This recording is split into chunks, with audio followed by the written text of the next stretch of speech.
बिस्मिल्लाहिर्रहमानिर्रहीम बिस्मिल्लाहिर्रहमानिर्रहीम। आज से असरा की शुरुआत कर रहे हैं, तारुफ पेश कर रहे हैं। तो नाम से शुरू करते हैं।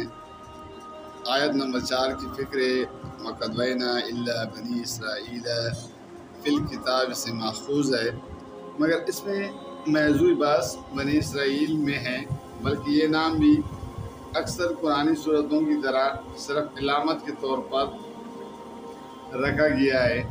नंबर 2 पे आते हैं, ज़माना नज़ूल।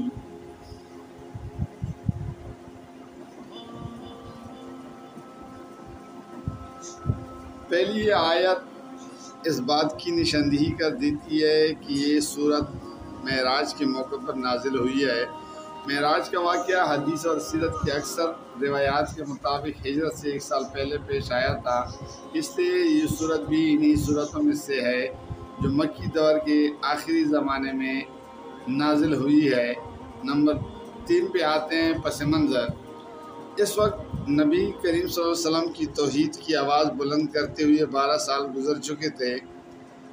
आपके मुखालिफिन आपका रास्ता रोकने के लिए सारे जतन कर चुके थे, मगर इनकी तमाम मुज़ाहमतों के बावजूद आपकी आवाज़ अरब के गोशे गोशे में पहुंच गई थी। अरब का कोई कबीला ऐसा ना रहा था जिसमें 2-4 आदमी आपकी दावत से मुतासिर ना हो चुके हों। ख़ुद मक्का में ऐसे मुखलिस लोगों का एक मुख्तसर जत्था बन चुका था जो हर खतरे को इस दावत हक़ की कामयाबी के लिए हर कुर्बानी देने को तैयार थे।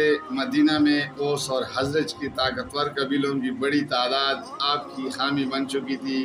अब वो वक्त करीब आ लगा था जब आपको मक्का से मदीने की तरफ मुंतकिल हो जाने और मुंतशिर मुसलमानों को समेट कर इस्लाम के उसूलों पर एक रियासत कायम कर देने का मौका मिलने वाला था। इन हालात में मेराज पेश आई और वापसी पर ये पैगाम नबी सल्लल्लाहु अलैहि वसल्लम ने दुनिया को सुनाया।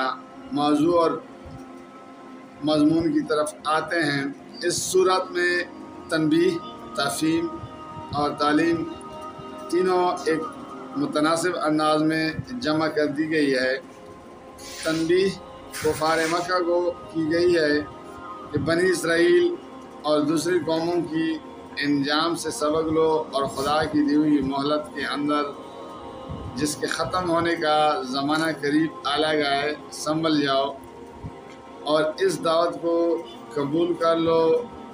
मोहम्मद सल्लल्लाहु अलैहि वसल्लम और कुरान के ज़रिए से पेश किया जा रहा है, वरना मिटा दिए जाओगे और तुम्हारी जगह दूसरे लोग ज़मीन पर बसाए जाएंगे।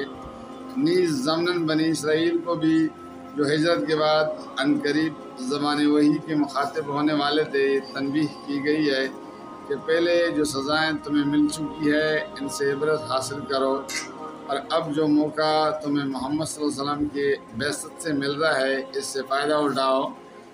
ये आखिरी मौका ही अगर तुमने खो दिया और फिर अपनी साबिक रविश का इरादा किया तो दर्दनाक इंजाम से दुचार होंगे।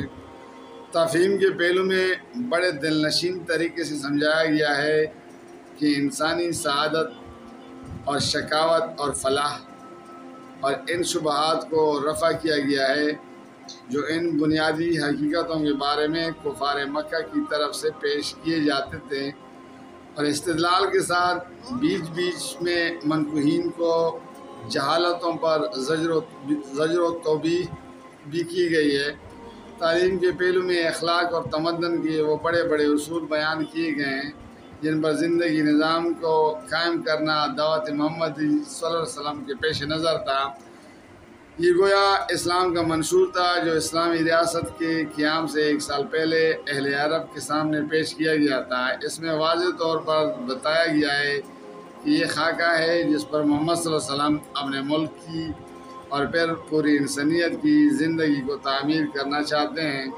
इन सब बातों के साथ नबी सल्लल्लाहु अलैहि वसल्लम को हिदायत की गई है कि मुश्किलात के इस तूफ़ान में मजबूती के साथ साथ अपने मौक़िफ़ पर जमे रहो और कुफर के साथ मुसालहत का ख्याल तक न करें। नीज़ मुसलमानों को जो कभी कभी کفار کے ظلم و ستم اور ان کی کنج بستیوں سے اور ان کی طوفان و کذب و افتراء اور بے ساختہ جنجلا اٹھے تھے، تلقین کی گئی ہے کہ پورے صبر و سکون کے ساتھ حالات کا مقابلہ کرتے رہیں اور تبلیغ و اصلاح کے کام میں اپنے جذبات پر قابو رکھیں۔ اس سلسلے میں اصلاح نفس اور تزکیہ نفس کے لیے ان کو نماز کا نسخہ بتایا گیا ہے کہ یہ وہ چیز ہے جو تم کو ان صفات عالیہ سے متصف کرے گی جس سے وہ رائے حق کے مجاہدوں کو راستہ ہونا چاہیے۔ روایات سے معلوم ہوتا ہے کہ یہ پہلا موقع ہے جب 5 وقتہ نماز پابندی اوقات کے ساتھ مسلمانوں پر فرض کی گئی ہے۔ جزاک اللہ، فی امان اللہ۔